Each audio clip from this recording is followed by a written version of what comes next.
Alors déjà, première question que vous vous posez sans doute, pourquoi parler uniquement du Starscream d'un univers et pas des autres? Deux raisons très simples. La première est que Starscream est un excellent personnage dans chacune de ses apparitions, enfin presque, et il y aurait donc énormément à dire sur chaque, et la vidéo ferait donc au moins une vingtaine voire une trentaine de minutes, un petit peu comme les focus par exemple sur Megatron ou Optimus qui avaient pris énormément de temps, alors que pourtant il ne se concentrait que sur quelques versions des personnages et non pas la totalité.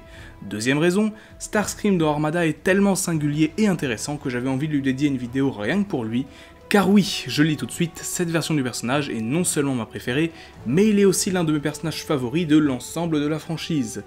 Donc, pour cette vidéo, nous prendrons des informations issues de la série, mais aussi de certains comics de l'époque, notamment pour ce qui est de son passé. Avant de nous lancer, je précise que les extraits ne sont pas tous au même format, j'ai dans la mesure du possible essayé de trouver ces derniers en HD, mais ce n'était pas toujours possible, donc voilà, c'était la petite info. Sur ce, allons-y. Dans Transformers Armada, Starscream est, comme toujours, un Decepticon. Lorsque sur Cybertron, Megatron a lancé le mouvement, il décida de le rejoindre, il croyait en son chef et lui jura fidélité. Il est l'un des Decepticons les plus importants et s'illustra dans certaines batailles. Lorsque les Minicons furent réveillés sur Terre par Rad, Carlos et Alexis, Decepticons et Autobots se rendirent sur place immédiatement via un portail spatial. Starscream faisait donc évidemment partie de ceux qui avaient fait le déplacement. Il n'a alors pas de mode véhicule terrestre, le peu que l'on voit de son mode cybertronien est qu'il s'agissait bien d'un jet. Bon, logique, hein, vous allez me dire. Au fur et à mesure que l'histoire se met en place, on s'attend à ce que Starscream soit, comme à son habitude, fourbe, prêt à tout pour prendre la place de Megatron et s'en débarrasser. Mais au contraire, Starscream est ici assez obéissant, mais c'est cependant sur lui que la faute est mise pour tous les échecs des Decepticons, même lorsqu'il a été irréprochable au combat. On sent monter sa haine envers Megatron, non pas forcément pour prendre sa place en premier lieu, mais surtout pour se venger du mal qu'il lui fait. Il arrivera même que certains des autres Decepticons, comme Demolisher ou Cyclonus, doivent arrêter leur chef dans son élan de violence envers son second. You're a disgrace to the Decepticon race, and you deserve to be destroyed. Megatron! I can't let you do this! Il faut cependant reconnaître que Starscream a une part d'arrogance, surtout lorsqu'il est en position de Star Saber, donc voilà, disons que ça n'a pas arrangé son cas. Plusieurs fois dans la série, Starscream sera en possession des armes Minicons telles que le Star Saber ou le Skyboom Shield, oui je le prononce en anglais, mais il possède bien évidemment aussi son Minicon personnel, à savoir Swindle, qui se transforme en voiture de course se rapprochant d'une Formule 1. Raison de plus pour l'aimer pour ma part. Avec son partenaire, Starscream voit sa puissance de feu décuplée de façon assez impressionnante, mais il faut également souligner ses excellentes capacités à l'épée. Il possède en effet une épée à énergie, pour ne pas appeler ça un sabre laser, de couleur rouge qui est issue de son aile gauche. Même s'il se bat aussi avec le Star Saber de couleur bleue, je l'associe pour moi à la couleur rouge quand même qui lui va très bien. Mais j'en arrive maintenant au point le plus caractéristique de ce Starscream. Après avoir été utilisé comme leurre par les siens, il est furieux et décide d'abandonner son camp. Ayant emporté le Star Saber, il est poursuivi par le Decepticon Tidal Wave et s'écrase non loin de la base des Autobots. Optimus décide alors de le protéger, et voilà que l'impensable se produit, Starscream rejoint le camp des Autobots. Cette situation ne durera que quelques épisodes, assez pour créer ce que je considère, et ce que les fans même considèrent de façon générale, comme l'une des meilleures relations humains et Transformers de l'histoire de la franchise.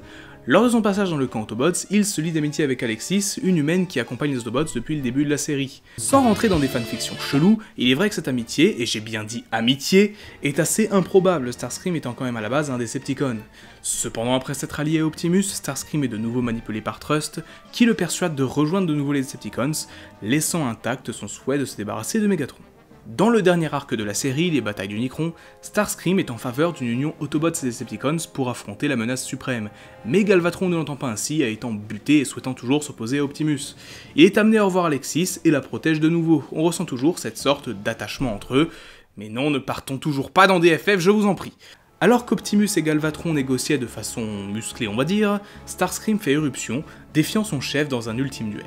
Armé de Star Saber, Galvatron semble posséder l'avantage, mais Starscream se montre extrêmement puissant et agile. Quand je vous disais qu'il avait de bonnes compétences à l'épée, il arrive quand même à tenir tête à Galvatron, qui était en plus armé du Star Saber.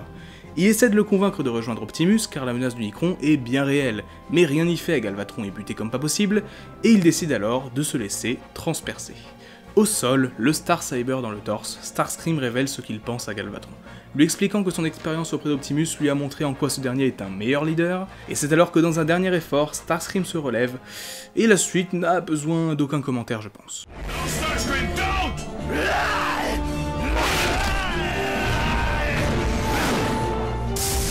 It's time to finish this once and for all! Activate Proton Cannon! You're all mine, Unicron!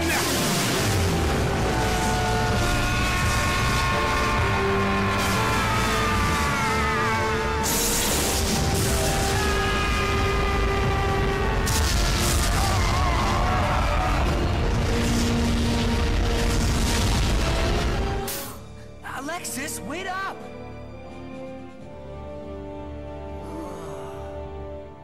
Je pense que ça a été assez surprenant pour tout le monde, mais Starscream s'est sacrifié pour le bien commun. En se faisant abattre par Unicron, il a montré à Galvatron la vraie menace que représente ce dernier, qu'il l'a tout bonnement désintégré. Starscream est mort en héros et son sacrifice ne sera pas vain, car suite à cela, Autobots et Decepticons s'uniront pour combattre l'entité maléfique qu'est Unicron. Starscream meurt ainsi en héros, contrairement à bon nombre de ses incarnations précédentes. I tried to gain favor from you, but nothing was ever good enough. No matter how many battles I fought, you always found fault. Then I saw how Optimus treated his men, and I realized he was a leader of integrity. Unlike you.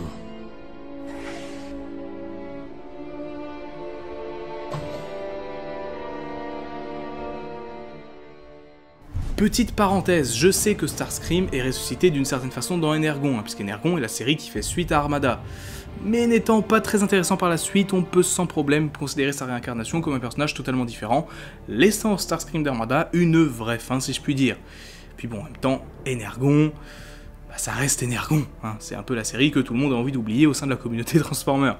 Cette version du personnage est sans doute celle qui s'éloigne le plus du concept même du Starscream original, car à la base, un Starscream c'est quelqu'un de très fourbe, pas forcément toujours intelligent, hein, car il ne cache pas à Megatron qu'il veut prendre sa place, mais vous voyez l'idée, ici Starscream est honorable, et bien qu'assez arrogant par moments, il est très attachant.